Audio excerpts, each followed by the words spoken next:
நீங்கள் பார்த்து கொண்டிருப்பது உங்கள் ஜாஷுவா டிவி. சகல ஜனங்களுக்கும் நற்செய்தி.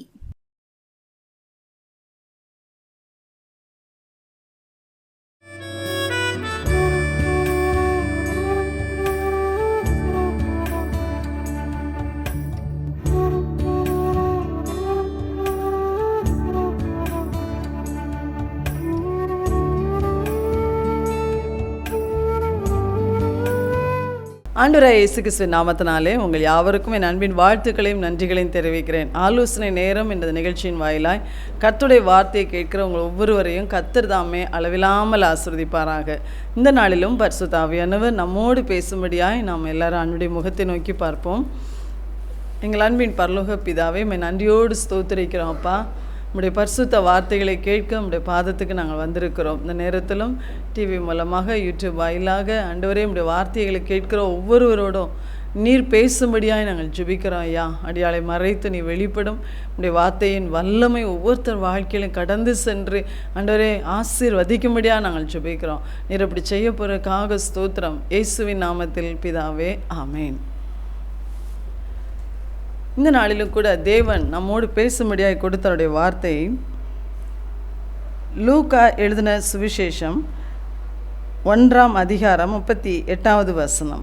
லூக்கா 1ஆம் அதிகாரம் 38வது வசனம். இதோ நான் ஆண்டவருக்கு அடிமை, உம்முடைய வார்த்தையின்படி எனக்கு ஆக கடவது என்றாள். அப்பொழுது தேவதூதன் அவளிடத்திலிருந்து போய்விட்டான். இந்த நாளிலும் கூட நாம் எழுப்புதலிலே பெண்களுடைய பங்கு என்ற தலைப்பில் அவனுடைய வார்த்தையை நம்ம தியானிக்க போகிறோம். நாம் ஒரு கடைசி கால எழுப்புதலுக்காக காத்திருக்கிறோம். எழுப்புதல் என்றாலே திரள் கூட்ட மக்கள், திரளான ஜாதி மக்கள் இயேசுதான் மெய்யான தெய்வம் என்று அறிந்து அவரை ஏற்றுக்கொண்டு அவரிடத்தில் வருகிற அந்த திரளான மக்களுடைய ரட்சிப்பை தான் நாம் எழுப்புதல் என்று சொல்லுகிறோம்.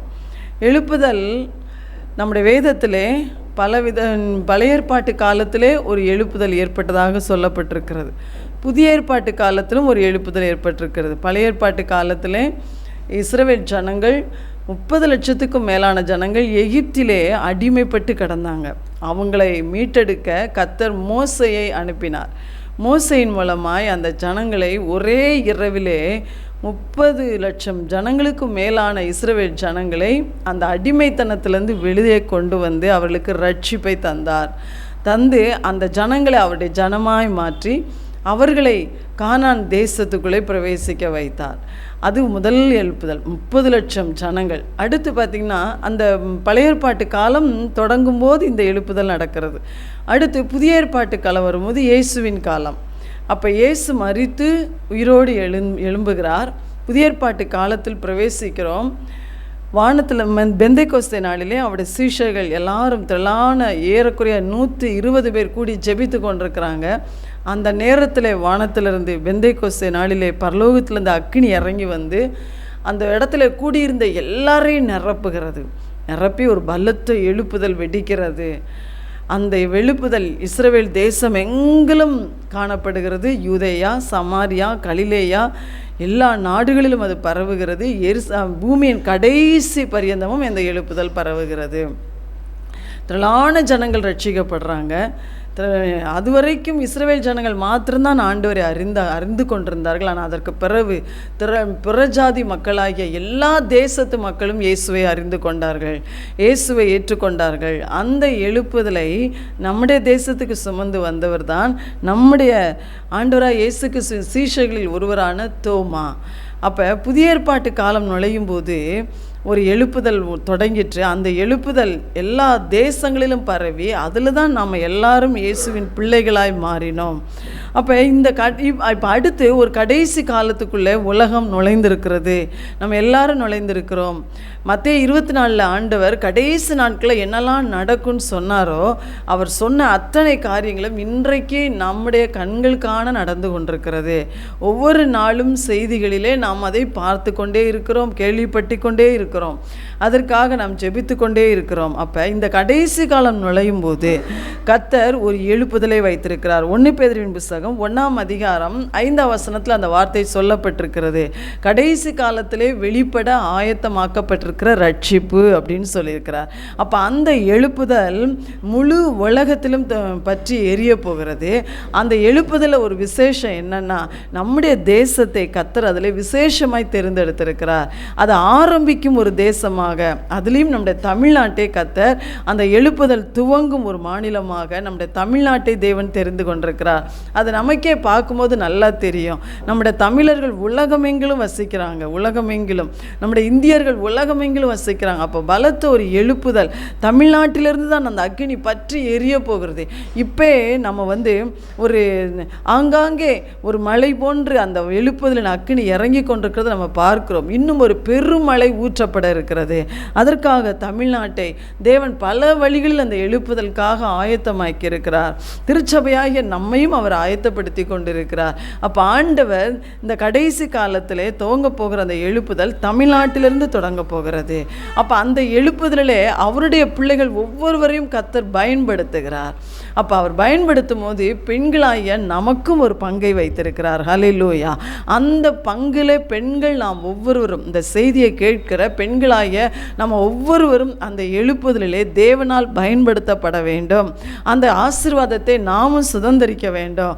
நம்ம மூலமாகவும் திரளான ஜனங்கள் இயேசுவின் அன்பை அறிந்து கொள்ள வேண்டும்.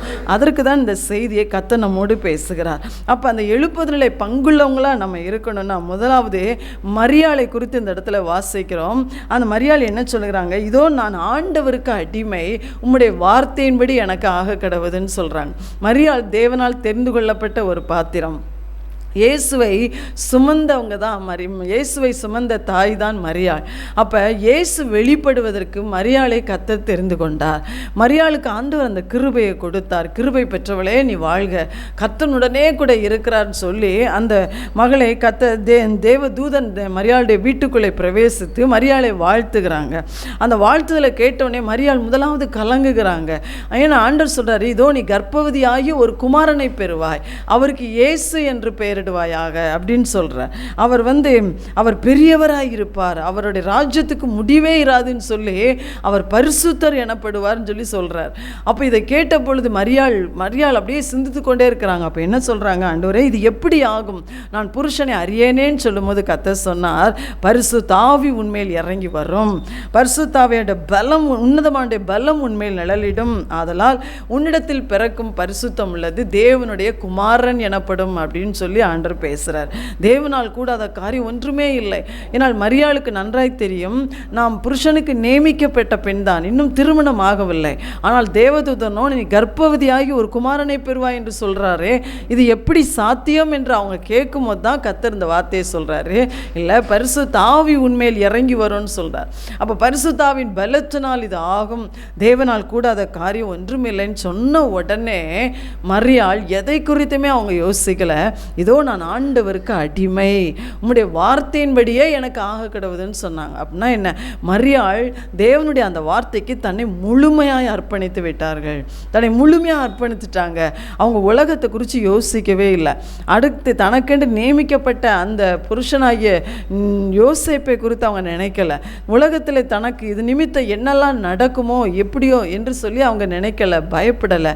அவங்க ஆண்டவர் சொன்ன உடனே கர்த்தரை சுமக்குவதற்கு ஒரு பாக்கியத்தை கர்த்தர் நமக்கு தந்திருக்கிறார்னு சொல்லி தன்னை முழுமையாய் அந்த தேவனுடைய திட்டத்துக்கு, அந்த தேவனுடைய வார்த்தைக்கு தன்னை முழுமையாய் ஒப்பு கொடுத்தார்கள். அதனால தான் இயேசு அவர்களுக்குள்ளேருந்து வெளிப்பட்டார். ஹல்லேலூயா. அப்போ ஆண்டவர் சொல்கிறார், இந்த கடைசி நாளிலே இந்த எழுப்புதலிலே நீங்கள் நானும் பங்குள்ளவங்களாக இருக்கணும்னா, இயேசு நம்முடைய வாழ்க்கையிலிருந்து வெளிப்பட வேண்டும் என்றால், நம்முடைய வாழ்க்கையின் மூலமாக இயேசு ஜனங்களுக்குள்ளே வெளிப்பட வேண்டும் என்றால், இயேசுவை ஜனங்கள் அறிந்து கொள்ள வேண்டும் என்றால், ஆண்டவர் சொல்லுகிறார், உங்களை முழுமையாய் தேவனுக்கென்று நீங்கள் அர்ப்பணிக்க வேண்டும். ஒருவேளை இதை கேட்டுக்கொண்டிருக்கிற நீங்கள் உங்களுடைய இருதயத்தை முழுமையாக இயேசுவுக்கு கொடுத்துருக்கிறீங்களா? யோசிச்சு பாருங்க.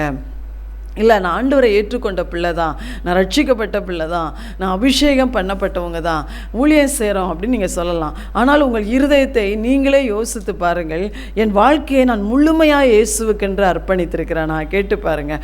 இன்றைக்கு கர்த்தர் நம்மிடத்தில் ஒரு முழுமையான அர்ப்பணிப்பை நம்மிடத்தில் எதிர்பார்க்கிறார்.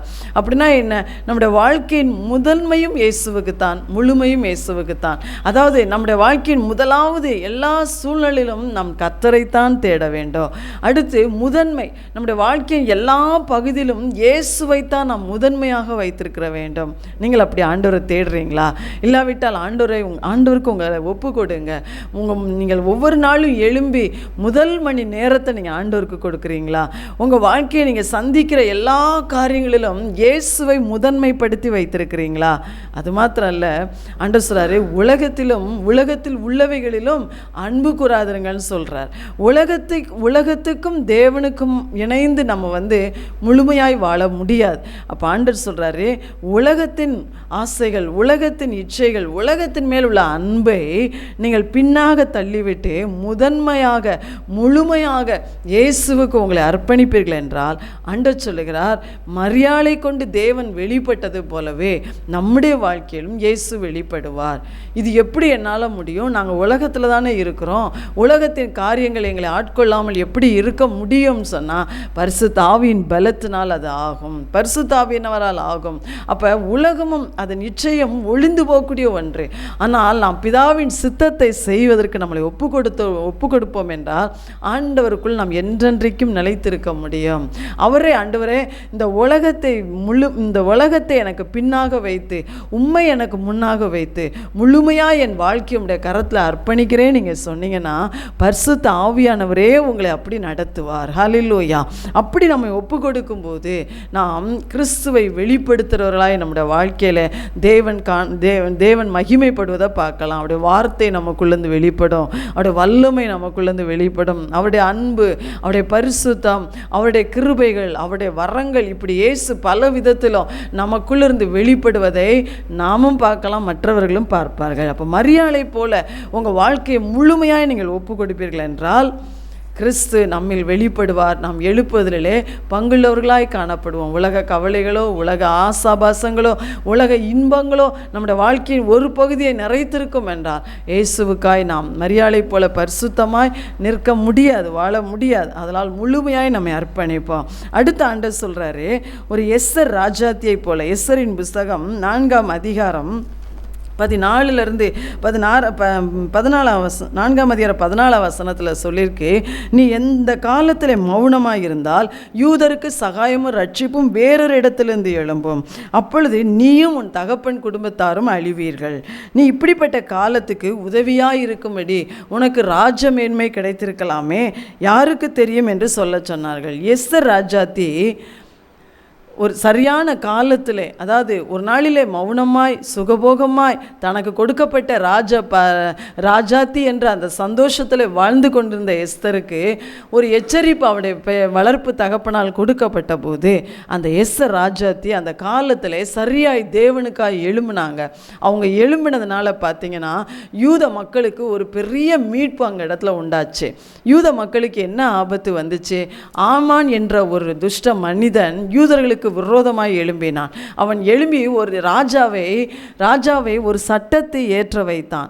ராஜாவுடைய முத்திரையின் பேரால் அவங்க அரசாண்ட 127 நாடுகளுக்கும் ஒரு சட்டம் போடப்பட்டது. ஆதார் மாதம் 12ஆம் தேதியிலே யூதர்கள், சிறியோர் பெரியோர் குழந்தைகள் எல்லாரும் அழிக்கப்படணும், அவங்க ஆஸ்திகள்லாம் கொள்ளையிடப்படணும் அப்படின்னு ஒரு சட்டம் போடப்பட்டுச்சு. அந்த சட்டம் நிறைவேற்ற செயலில் வருவதற்கு இன்னும் 11 மாத காலம் இருக்கும்போது தான் மொர்தெகாய் என்ற தேவ மனிதன் தன்னுடைய வளர்ப்பு மகளாகிய எஸ்தர் ராஜாத்தியை, எஸ்தர் இப்போ அகாசுரி ராஜாவின் மனைவியாய் ராஜாத்தியாய் அவள் அரண்மனையில் இருக்கிறாள். அவளுக்கு தான் சொல்லி அனுப்பினார், சொன்னார், நீ இந்த காலத்தில் மௌனமாக இருக்கக்கூடாது, நீ தான் போய் என்ன செய்யணும், ஜனங்களுக்காக ராஜாவிடத்தில் பேசணும், பேசி இந்த சட்டத்தை ஒன்றுமில்லாமல் போக செய்யணும். இதற்குத்தான் கர்த்தர் உனக்கு இந்த ராஜ மேன்மையை கொடுத்திருக்கிறார் போல, அதனால் நீ எழும்பி செயல்பட வேண்டும் என்று சொல்லும் போது ராஜாத்தி தனக்கு இருக்கிற ஆபத்து, ஒருவேளை ராஜா என்னை அழைப்பிக்கவே இல்லை, அதை அழைப்பிக்காமல் நான் போனால் எனக்கு மரணம் வரும் என்று சொல்லி பார்க்கிறாள். ஆனாலும் மொர்தெகாய் அவளை அவசரப்படுத்துகிறார், தீவிரப்படுத்துகிறார்.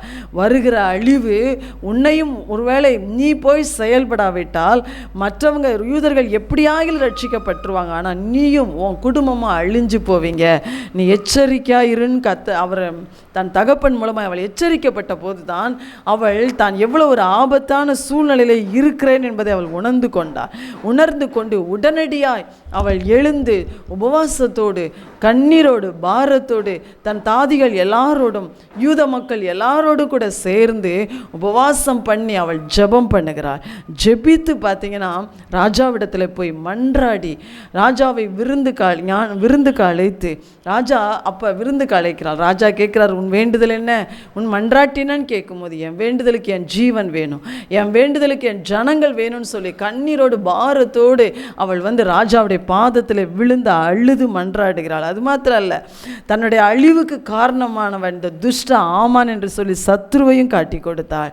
அப்போ சத்ரு அன்றையோடு அழிக்கப்பட்டு போனான். ராஜா போட்ட சட்டம் எல்லாம் மாற்றப்பட்டு காரியம் மாறுதலாய் முடிந்தது. யூதர்களுக்கு வர இருந்த ஒரு பெரிய அழிவு, எஸ்தருக்கு வர இருந்த ஒரு பெரிய அழிவு அப்படியே சத்துருக்களுக்கு கைமாறி போனது. யூதர்களுக்கோ வெளிச்சம் உண்டாயிற்று, ரட்சிப்பு உண்டாயிற்று. அப்போ எப்படி உண்டாயிற்று? எஸ்தர் எச்சரிக்கப்பட்டால், அவள் சரியான நேரத்தில் எச்சரிக்கப்பட்ட உடனே அந்த ஆபத்தின் சூழ்நிலையை உணர்ந்து கொண்டு சரியாய் அவள் எழும்பினாள். அவள் எழும்பி தேவனுடைய சமூகத்தில் விழுந்து ஜெபித்து விட்டு ராஜாவிடத்தில் போய் அவள் மன்றாடி செயல்படுகிறாள். கர்த்தர் ஒரு பெரிய மீட்பை கொடுத்தார். அதே போல தான் பெண்களாகிய நம்மை பார்த்து சொல்லுகிறார், நீங்களும் நானும் கூட இந்த காலம் மௌனமாக இருக்க வேண்டிய காலம் அல்ல. நமக்கும் நம்முடைய தேசத்தின் ஜனங்களுக்கும் கூட முன்பாக நிறைய அழிவு வைக்கப்பட்டிருக்கிறது. நம் தேசம் எழுப்புதலுக்காய் தெரிந்து கொள்ளப்பட்ட தேசம்தான்.